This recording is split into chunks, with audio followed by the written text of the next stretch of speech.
Hi, everyone.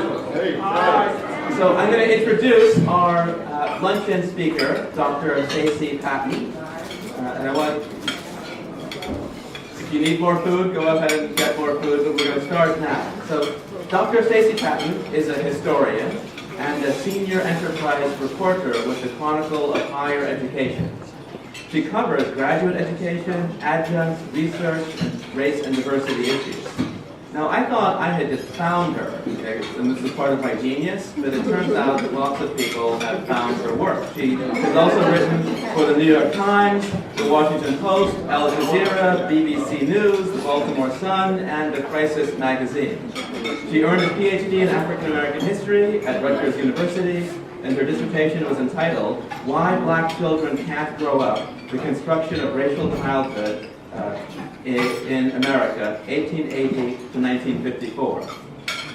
Dr. Patton is the author of That Mean Old Yesterday, a memoir about growing up in foster care and the historical roots of corporal punishment in African American communities. She is also a nationally recognized child advocate, a sought-after cultural competency trainer, and a speaker on race, child welfare, and juvenile justice issues. Dr. Patton is also founder of Spare the Kids, Inc., an organization that teaches alternative techniques to physical punishment of children in black communities. And that's how I found her. I was looking for people who were opposed to corporal punishment. But I thought you were just an activist. I didn't know that you were so much more.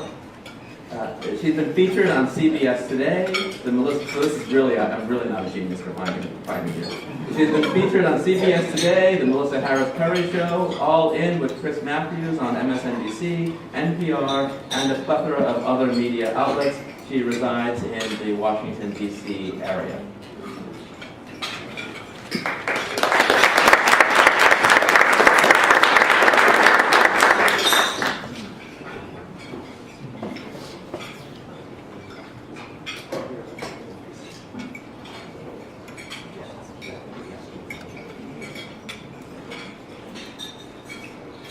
Good afternoon. I want to thank Anthony and the College of Law for organizing this very important and unfortunately timely conference. I'm incredibly grateful to be participating in this conversation on the preservation of Black childhood. I believe that part of the solution to many of the problems we discussed earlier this morning can be achieved by understanding history and asking ourselves how we got here. And maybe by understanding history, we can begin to reverse engineer this framework.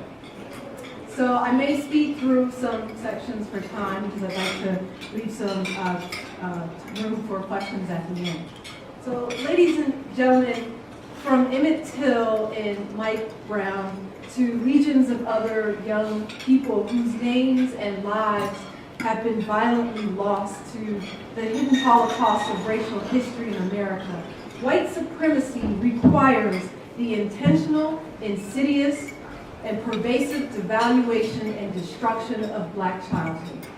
Rather than a sanctuary from harm or an eventual route to full adult citizenship, white supremacy requires that childhood for Black Americans be imagined as devoid of innocence and marked by various processes of imposing stigma, oppression, and danger. White supremacy requires that Black childhood not be defined in the Western sense as a distinct period grounded in a linear set of unfolding stages toward maturation, civility, responsibility, and citizenship worthiness, but that it be imagined as undifferentiated from maligned Black adulthood, and that Black childhood be accelerated toward intellectual, spiritual, social, sexual, and physical death. And white supremacy requires the participation of Black people, sometimes unconsciously, in that dehumanization process, a process which unfolds at each developmental milestone in the life of a child: embryonic development, the moment of birth, infancy, adolescence, and puberty. Each life life stage is seized by various actors, racialized and baked into popular images, attitudes and behaviors, educational and medical practice, policing, social policies around child welfare and juvenile justice. And one of the ways that we powerfully see evidence of this is in the repeated failure to prosecute white men who murder unarmed black children. Reflect with me for a moment back to the summer of 2013. During his closing arguments in the George Zimmerman trial, defense attorney Mark O'Mara put a concrete slab and two life-size cardboard cutouts in front of the jury box. One cutout depicted the 5'7", 200-plus-pound George Zimmerman, and the other his 17-year-old, 5'11", 158-pound victim, Trayvon Martin. O'Mara used the concrete slab to argue that it could be deployed as a weapon. And with the help of the cardboard cutouts, O'Mara effectively sought to illustrate the size disparity between Zimmerman and Martin. And using computer animation, he sought to convince the jury panel that the clinically obese freelance neighborhood watchman reasonably feared for his life during his fight with the taller, allegedly stronger Trayvon Martin. And so Zimmerman was thereby justified in shooting the teen in self-defense. Throughout the trial, O'Mara repeatedly referred to Martin as a young man. His language and his fixation on Martin's size reveals that O'Mara intuitively understood that he had to draw upon an old cultural trove of racial images and scientific discourses to remind the jury and millions of Americans tuning into the trial that George Zimmerman was not in a fight for his life with a child, but with a dangerous adult-like group who could only be stopped with lethal force. Something else happened during the closing arguments.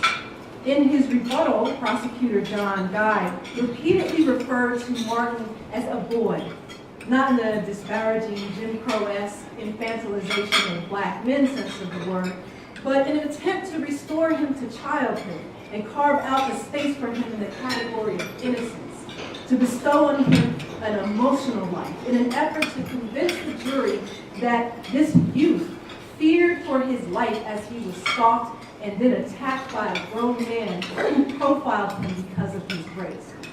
Here, the prosecutor's question to the jury: isn't that every child's worst nightmare, to be followed on the way home in the dark by a stranger? Isn't that every child's worst fear?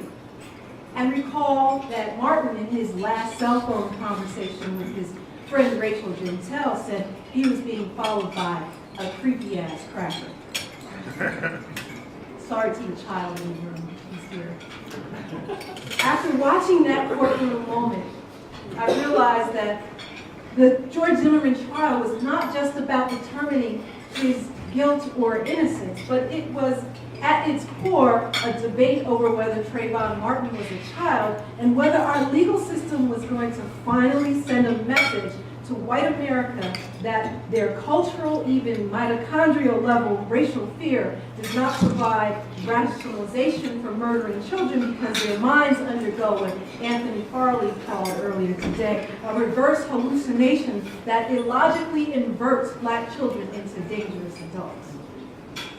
When I saw O'Mara's cardboard cutouts, I immediately jumped up from my couch and went over to my file cabinet in my office and reached for a thick folder, a folder about this thick, of newspaper articles on lynchings of children. I started collecting these when I was in graduate school. And so these incidents date back to the 1880s.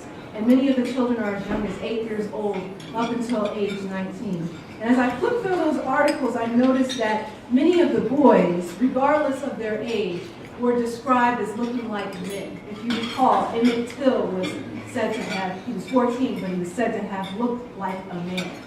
And if you recall, prior to the Zimmerman trial, the web lit up with viral images of Trayvon Martin looking like a thug. Some of those images were even fabricated. He appears shirtless, muscular, with a shiny grill in his mouth, sagging pants and flashing middle fingers. On right-wing sites, bloggers and pundits argued that these images were proof that Martin was not a scared, innocent little boy next door, but that his physiognomy, menacing expressions and behaviors, that George Zimmerman had every right to be afraid of him. And therefore, we should all look at these images and imagine that Martin had done something that made him responsible for his own death. And we saw this continue to play out through the criminalization of his blood and corpse as it was tested for drugs. So even in death, the boy was denied sanctuary. Friends, why does this conversation happen? Why do we see these images when the national spotlight shines on the murder of a black child? Why is the message consistently that these black children were lost, out of place, products of pathology? Why are they presumed guilty? Why does the American public mount a case against these dead children? Why do observers try to prove over and again that these children look like or behave like adults? Certainly, a parent's worst nightmare is that their child will need an autopsy. Why was Mike Brown's body subjected to 3 autopsies? Friends, our sordid history of racism prevents us from collectively fixing our lips to say, a child was killed, a child was killed, a child was killed when the victims are black. In America, the notion of what is a child and who gains access to this category affords levels of protection, sympathy, innocence, remorse, redemption, and the privilege to be a kid, and the space to make mistakes without the consequences of social and physical death. What we witnessed in the George Zimmerman trial and the public debates surrounding it was history moving forward and repeating itself. Now look at us. We're bracing for news out of Ferguson. Many people are predicting that the legal system will fail to indict Derek Wilson for killing Mike Brown and prove yet again that childhood is illegible to the dominant white imagination and is therefore unworthy of protection by the state. But this is not just about what we see play out in the courtroom, ladies and gentlemen. The dangers that black children face from being profiled and targeted for arrest and incarceration, whether in their neighborhood, school, or in foster care placements, onto the divestment in their education and communities to health disparities and their killings are historically rooted. The dangers are a residual effect of de facto and de jure segregation from Jim Crow, from which we have not yet cured ourselves. And they are part of a very complex web of relationships in which white and black people have historically participated in a drive to either maintain white supremacy or defend against it. The long roots and continuation of this web of attitudes and patterns of behavior that are imbricated in social policies threaten black children and remain misunderstood or not understood at all. And as such, we underestimate the power of the racialization of childhood and often oversimplify the task of eradicating these structural traps. And far too many scholars of childhood studies have committed an intellectual sin of treating childhood as if it's some universal path and as if race is not central to how childhood gets defined. So how do we break children of color out of this framework? History provides lessons that can help us unravel this insidious web. The devaluation of black childhood is an old process that stretches back to the success of the Civil War and Reconstruction amendments to the United States Constitution. The 13th, 14th, and 15th Amendments address slavery, citizenship, and voting rights. The establishment of political equality for millions of newly freed black people meant that this nation faced a significant problem: the potential of turning a new generation of black children into future adults with equal rights. And so the black child became central to the project of maintaining racism and inequality in American life. The black child became central to undermining the hopes and dreams of the slave. The racialization of the black child and all of its insidious consequences was foundational to the formation of a post-emancipation racial hierarchy. Unlike their parents and grandparents, These newly freed black children had no memory of the confining discipline and intimacy of slavery. And so a new ideology of repression emerged to contain them, to cast doubt upon their capabilities for citizenship and intellect, and to demean the value of their labor. Without the racialization of black children, without controlling their minds and their bodies, they would have grown to be full and equal citizens. Now, we've been warned about the centrality of the child to the project of white supremacy ever since Reconstruction.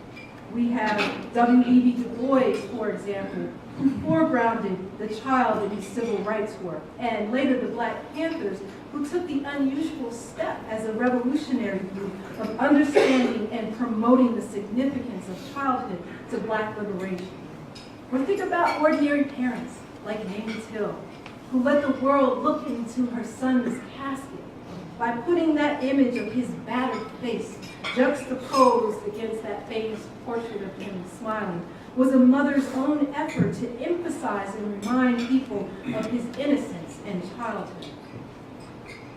Let us hear the voice of W.E.B. Du Bois.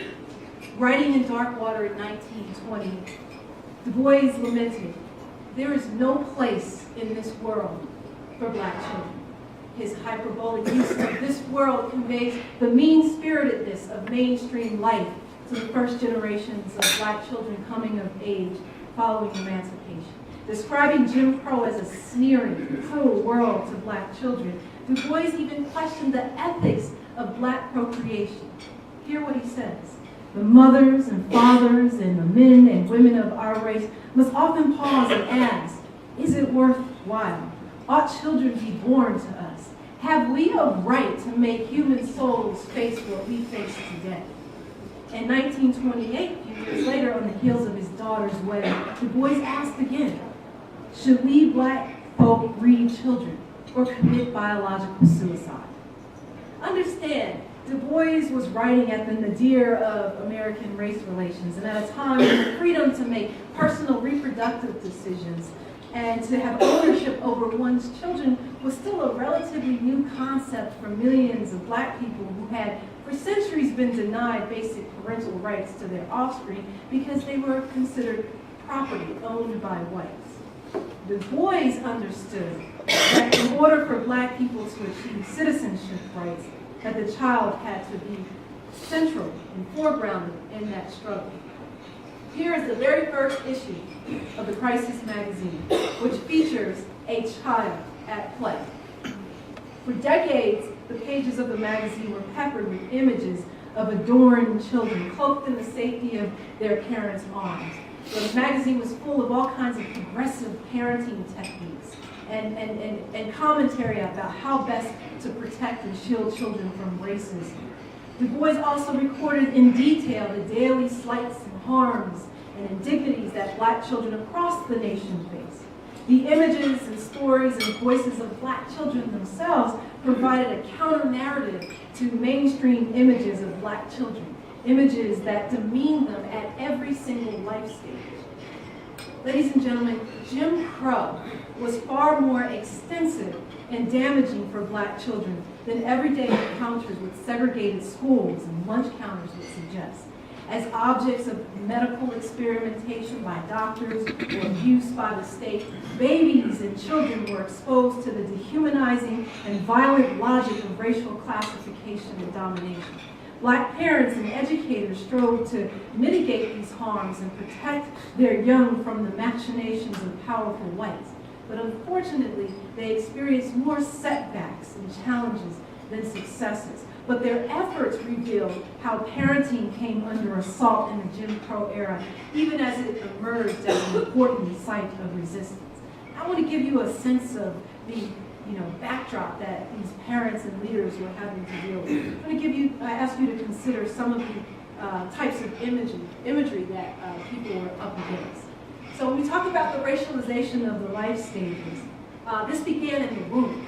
In the early part of the 20th century, there was no technology. There was no blood tests for paternity or sonograms to give you a sense of what was happening in the womb. Birth was still a mystery to most Americans. And embryology was a new discipline that emerges to try to standardize fetal development and growth. And to look for illnesses and types of injuries that could cause death to the child in the womb. Meanwhile, while this is happening, this new practices is emerging, we had certain doctors who were deeply interested in racial embryology. Now, what could you possibly be looking for in terms of difference between fetuses? Well, they collected stillborn fetuses. The Carnegie Embryology Lab, based in DC, had doctors who collected over 4,000 of these fetuses during a 40-year period. And some doctors were looking at these fetuses, measuring their brains, looking at the hands and feet of Negro fetuses and saying that they displayed simian features, so they were like animals prior to birth. Of course, the brain size was much smaller. Sometimes the genitals of the fetuses were also measured to look for signs of racial difference.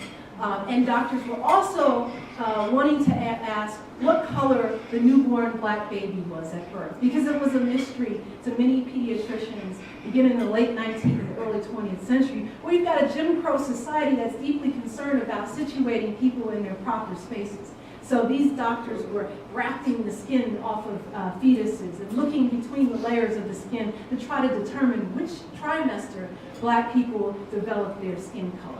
And then that extended into the birthing process, where you had doctors in the room looking at the genitals and the nail beds and the feet and the earlobes to try to determine the color of a black baby so that they could mark race on a birth certificate. We have more of these studies here that measure, this one is particularly measuring the head and the brain, which here is proportionately smaller in the Negro, and so on. So the entire fetal body was measured for signs, right up to the lips. The lips are much thicker in the Negro fetus. It's the last line of that.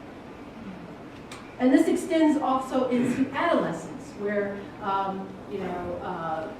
which is also part of the child study movement at the beginning of the 20th century, where the new medical profession emerges around looking at the growth and development of children's bodies so that it could be standardized, so we can also all understand what normal child development looks like. And so we see the beginnings of when black and white children are constructed as polar opposites because their bodies don't even grow the same way. You have things like this going on, where progressive era institutions are emerging in black communities, and black children are subjected to medical experimentation and abuse by doctors. This is a picture from the University of Georgia Club. These are fourth-year doctors who are posing for their yearbook. And so in those yearbooks, you would see all kinds of racial jokes about the patients that they're serving in these communities. And this picture is not a rare occurrence where you see some black person, it's usually a youth, who is grabbed, restrained. I always say look deeply at this child's face. And it really says something about control and the attitudes that these doctors have towards these children. In terms of looking at bodily differences between children, there were gender dimensions. So, colored girls are depicted as masculine or undergoing precocious puberty, that they reach puberty much earlier. There's in the pediatric literature, you'll find study after study of children as young as 6, 7 years old who had sexually transmitted diseases like chlamydia and gonorrhea, and these were used as sort of political conversations about the degradation of the race. You have also a morbid fascination with the size of black boys' genitalia. And so the whole idea was that in adolescence, black children's brains close, the frontal lobes of their brains close, and in exchange for the closure of their brains, their sexual organs increased in size, and they were fueled by all of this sexual energy that made them threats and wanting to rape young white girls and women. There are some studies that that basically concluded that the average adolescent black boy's penis was the same size as the average grown white male. I'm not making this stuff up, folks. I'm just giving you some samples of this stuff. So this is another case study published in the Journal of Pediatrics where a doctor decided that he wanted to see how thick and resistant the Negro girl's hymen was. And that this was important knowledge. You can see he's gone from as young as age 8 up until, I think the oldest one is 12 years old in this situation here. But they felt that this information was really important in the courtroom where cases of rape were being reported. And so doctors were often called in to testify as to the anatomical differences between black girls, because of course you can't rape a black woman, so that has to extend also to a black girl child. Okay. And we talk about images that inform how people see black children. This kind of imagery happened not just in the medical discourse, in the psychological literature, or a literature on brain development, but also in popular imagery. This is Thomas Eakins, a very famous artist and painter. So he's best known for his photography on nude subjects in motion. Most of his pictures were of adults. I tried to find parallel images of white children in striking this kind of pose, or other images that he had taken with white children displayed in any other fashion, but I couldn't. So this child, we don't know how she ended up on this couch, but clearly she's posed in a very erotic way. This is a release pose. And she actually came from the same part of Philadelphia where Du Bois did his famous Philadelphia Negro study. When I contacted the museum in Philly about this, they were very nervous about releasing it to me. And then we have all this kind of visual pornography of black children. These are postcards that began to circulate through the mail system in the late 1800s and early part of the 20th century. I paid $125 for the girl with the banana. This stuff recirculates today on eBay and other markets, and it's falsely called black memorabilia, when it really is a sort of visual imagery created by whites and how they depicted our children. So we see the play off of food, sexuality, and this one is, pregnant. And so this stuff traffics in humor and is part of the sexualization of black children, which is part of the denial of innocence. On the right, on my left actually, is a picture of the famous September Morn painting by Paul Chavas. This was banned from being sent through the mails by Anthony Comstock, who was the famous suppressor of vice. But that same year, the black girl on the left was produced as a joke. So to mock this sort of national controversy over the September Morn painting, and she was allowed to circulate through the mails. What's this girl selling? Is it really lemonade?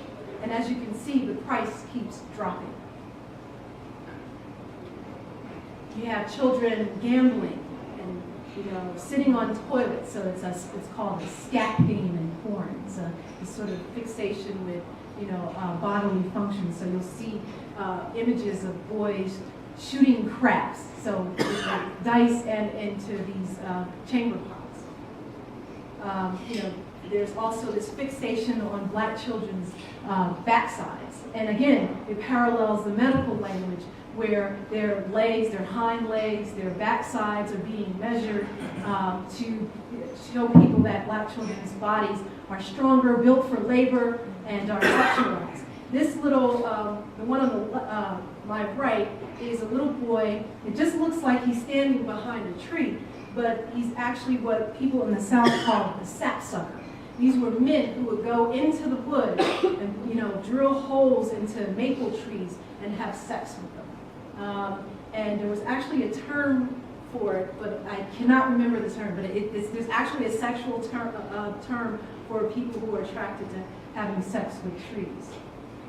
Then you see this kind of imagery where black children are attacked by animals with varying degrees of threat, mostly alligators.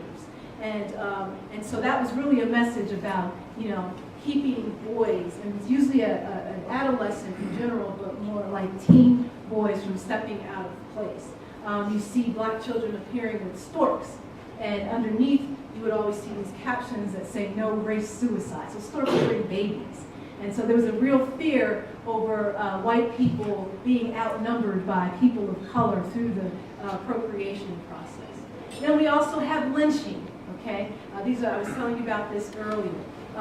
So in this particular case, this is a young boy who was accused of attacking a white woman, so you have thousands of people who would show up for these events, break into jails, and lynch these children. The most heart-wrenching case that I read about, and I really needed to drink something after that, was of a family, an entire family, a father and his 2 daughters and son who were lynched from the same pole. So this kind of stuff happened all the time. Girls were also lynched as well for things like poisoning people that they worked for, slapping white children that they were caring for. So I just wanted to give you a sample. It's very disturbing. I see some of you have lost your appetite. I'm sorry about that. But I just wanted to give you a sample of some of the imagery and how it worked itself out, and how in each discipline they interacted with each other to create this narrative of black childhood as something other, something that's not normal, something that is adult, something that is not worthy. And so these images show us, what they show us is how black children's bodies have been marked differently from fetal development all the way through puberty, which is the most dangerous time for a black child to be murdered. As we see even in our contemporary landscape, when many of these young people who are murdered have been under the age of 24. And I say 24 because that's the period when the brain stops developing and when we have determined that adolescence ends.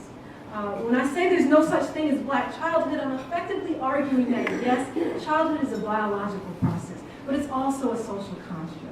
When we look at the way social policies are developed, how laws are written, the way society is structured, we can see how all the tenets of childhood remain an elusive dream for children of color, because the way in which white supremacy works is that it does not extend the fundamental elements of how we define childhood to black boys and girls. Historically, American childhood was progressively reconceptualized at the turn of the 20th century, but for white children only. This construction of normal, innocent, and protected childhood was part of the creation of whiteness. Through whiteness came the ability to have childhood, the full trappings of humanity, to have it protected and to be imagined as ideal future citizens. Childhood also became a way to pathologize communities of color. Now, we know all about how those racial theorists in the 19th and 20th century thought they were so smart. But in actuality, we also know that racial ideology is one big intellectual hot mess. It really doesn't make sense. But one of the arguments was that black adults were stuck in a continuous limbo of childhood, that they're irresponsible, uncivil, criminal, innately inferior, and doomed to extinction. The infantilization of black adults ultimately led to an effort by the state to act as a parent in the form of incarceration and the disproportionate removal of black children from their homes, while simultaneously advocating its responsibility to protect children of color and to invest in their futurity. So the state ostensibly says, we have no responsibility to protect your children because the black experience has a life cycle that is opposite of whites. Whiteness is about growth, progress, and innocence toward maturation. Blackness is the inversion. So if black adults are children, then the life cycle of actual black children is inverted and exists in opposition to the normal white childhood in every measurable way. When's the last time any of you picked up a study where black children were on the positive side of any measurement? When was the last time? Here we are in a new century, and the black parents' lament still holds true. How do we bring our children up in this world, in an American society that fundamentally hates them? How do we raise children in a society where systems of power cause black parents to parent and nurture from a place of fear?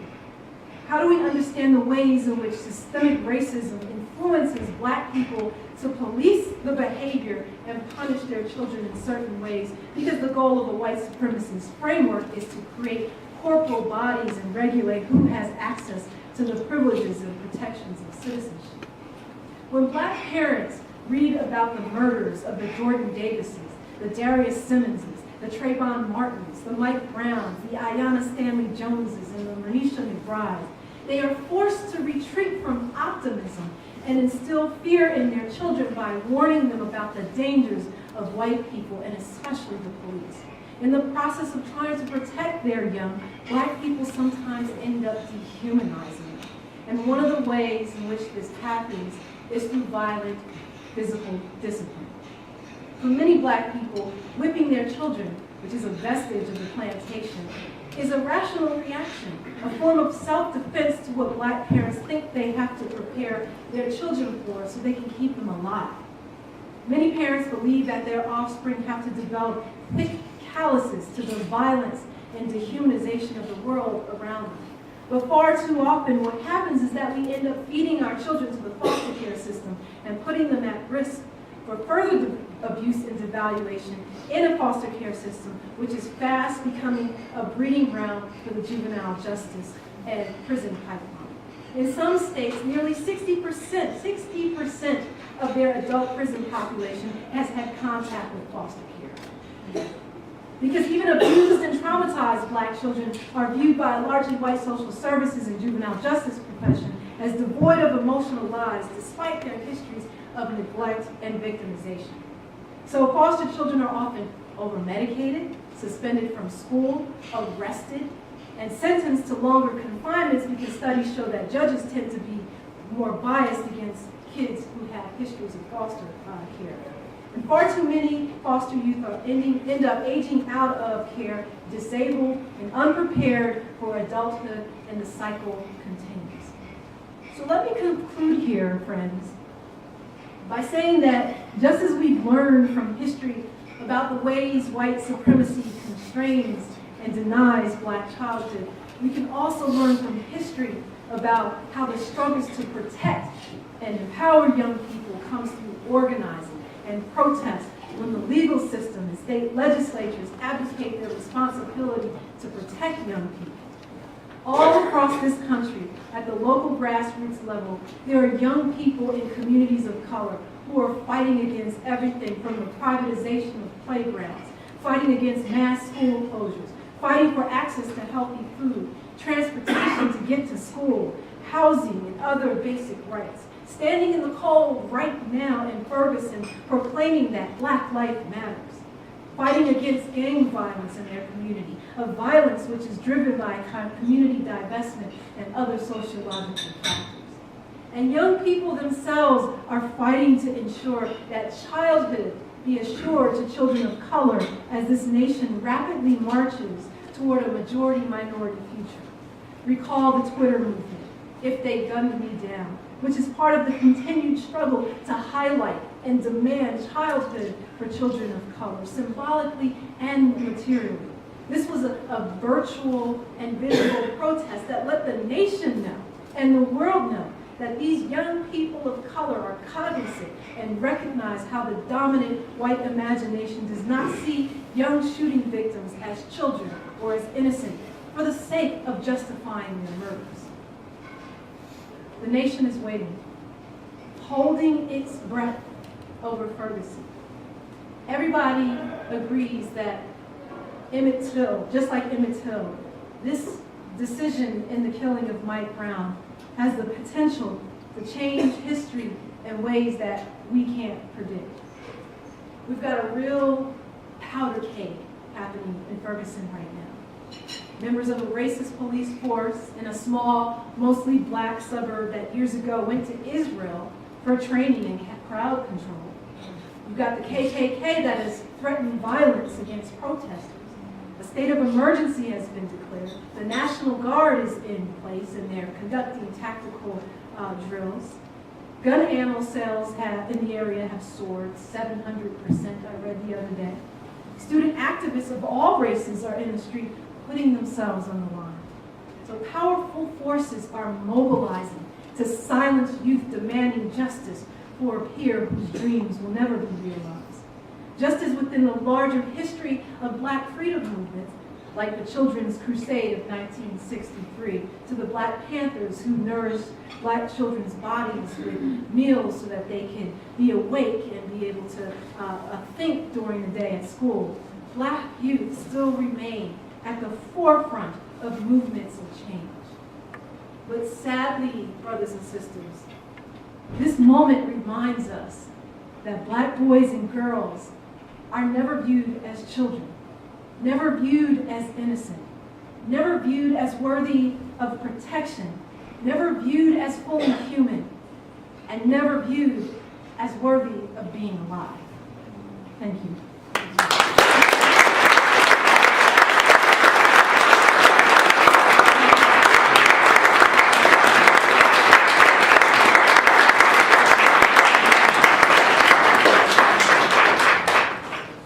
So I think we're a little bit over time, but I think we can adjust. They haven't kicked us out yet, and so and take some questions.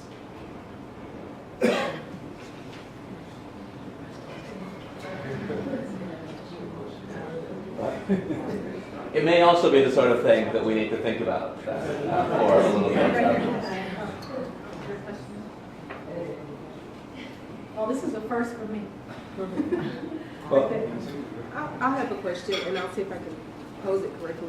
One of the things that stood out to me in the Trayvon Martin death especially was that we did not, well, his parents did not use the image of his death in a way that seemed to, that I thought could have made it more meaningful.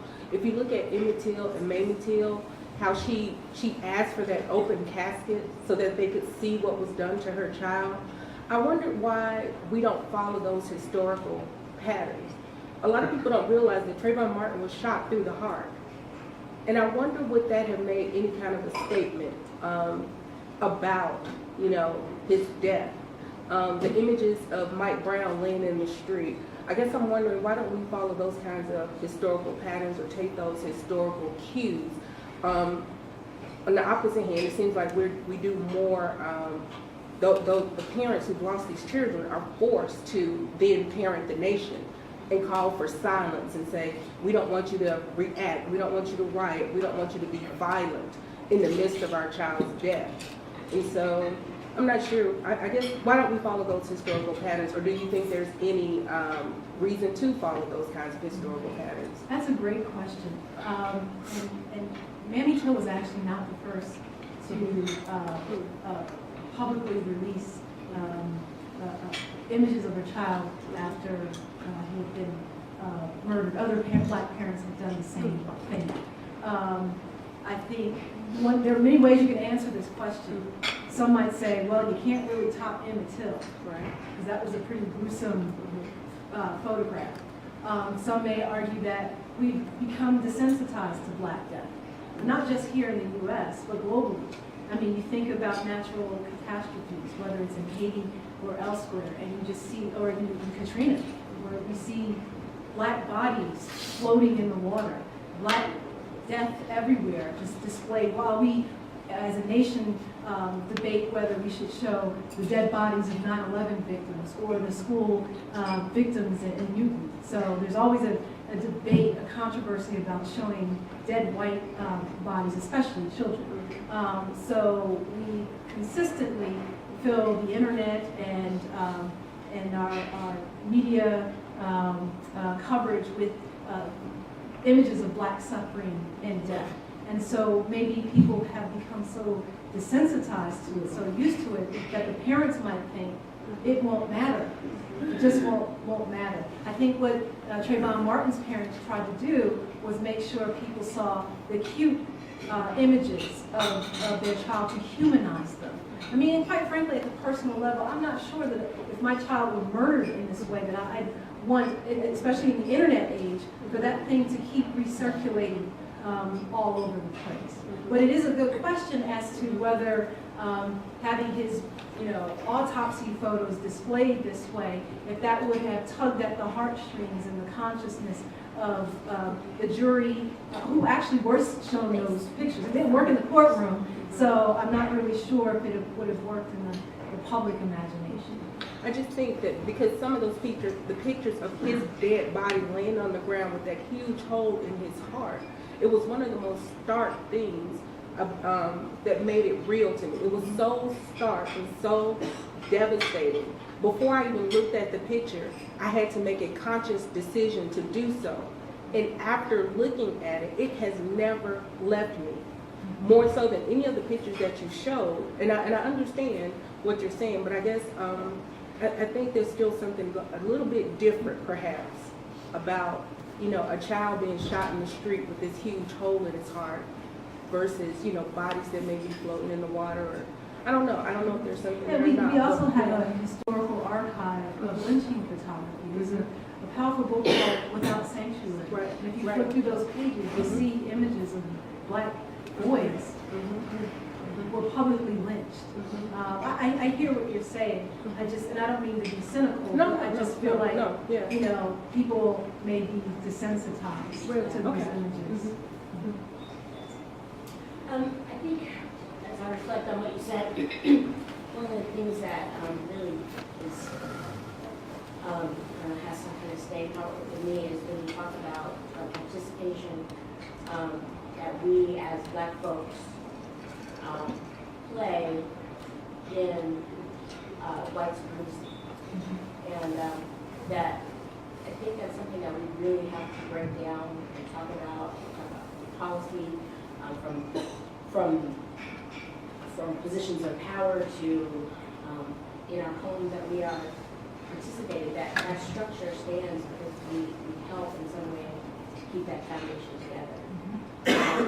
I'm not trying to come from a place that blames is victim blaming at all, but just for the depth of everything that you showed, it comes back to what can I do to not participate in helping to keep the structure there. And it's very difficult whether it's in the tiny ways that we do it or some of the more overt ways that we do it. And I say that because I grew up in foster care. My African American, middle class, very fervently religious adoptive mother beat me all the time with extension cords, switches, belts, you name it. And she would tell me that she was beating me to protect me because white people wanted to kill me. And I used to think, who is this white man she's talking about?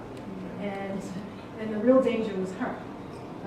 And so she ultimately ended up feeding me into the foster care system.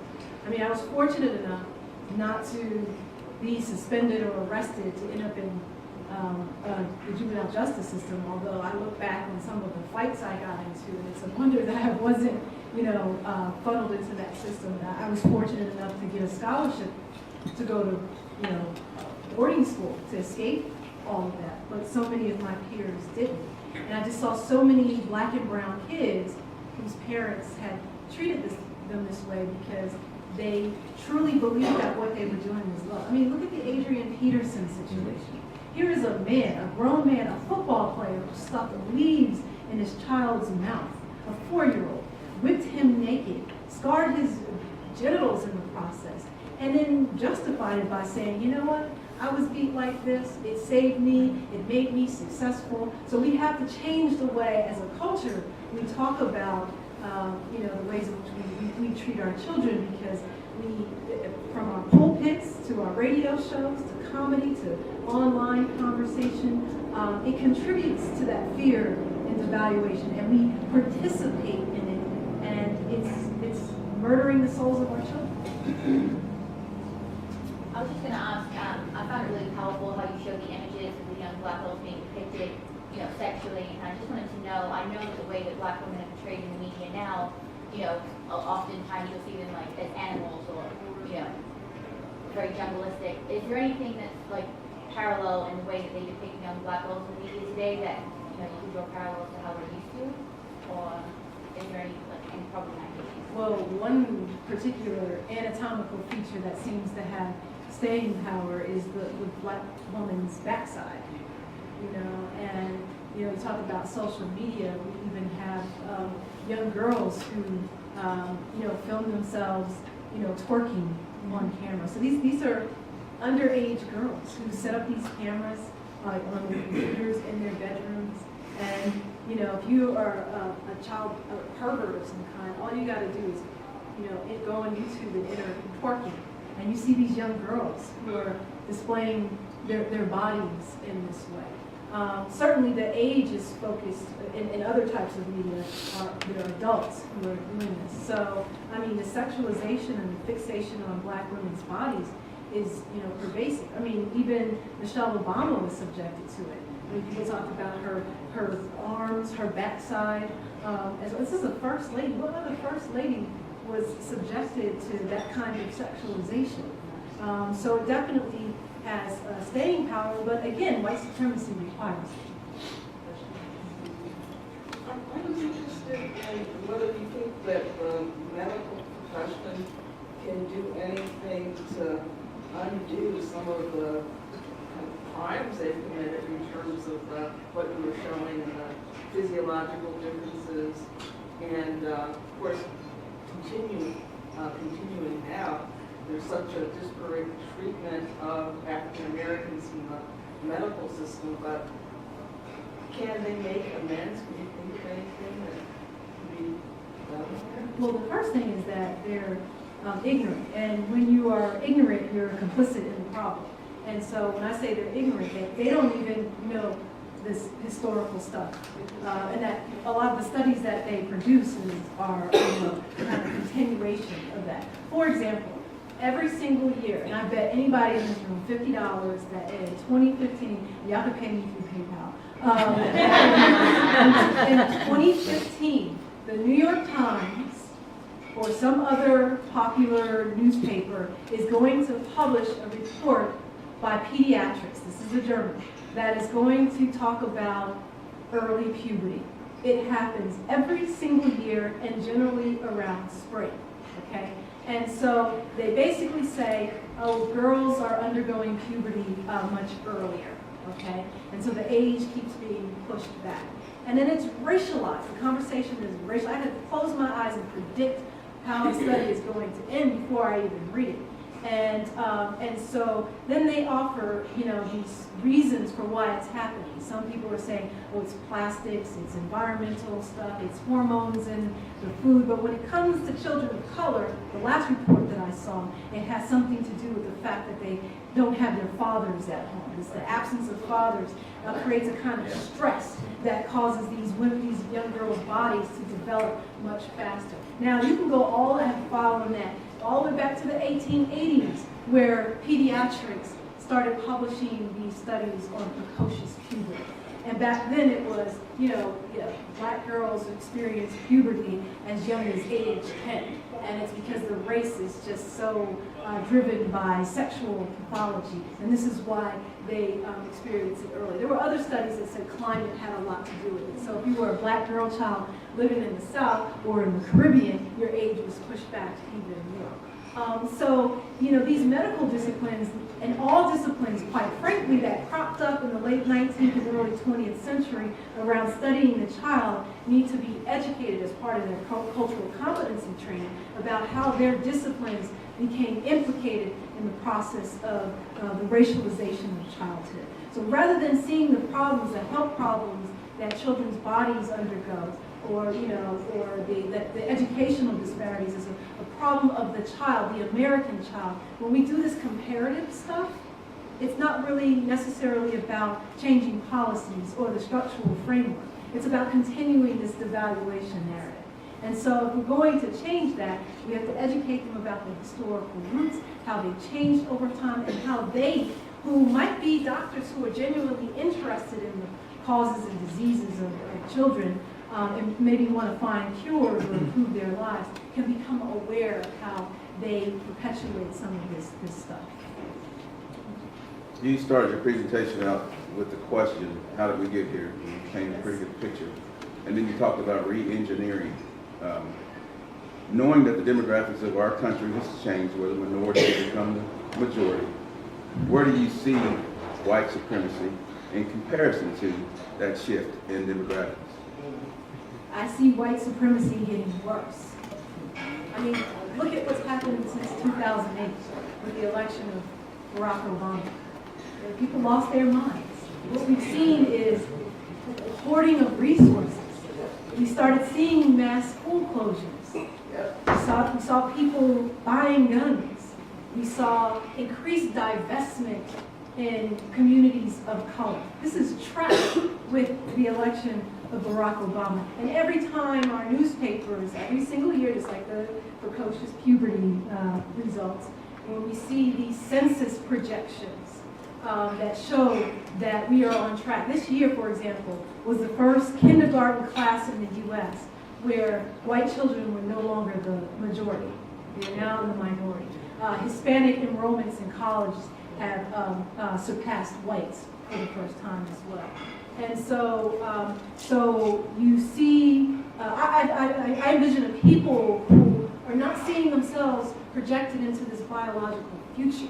So there's fear and there's hoarding of resources. It's as if to say, well, my kids and my people aren't going to be here, so I'm going to make sure y'all don't have anything so that you can thrive and live and be full citizens. We're not going to leave this here for you people.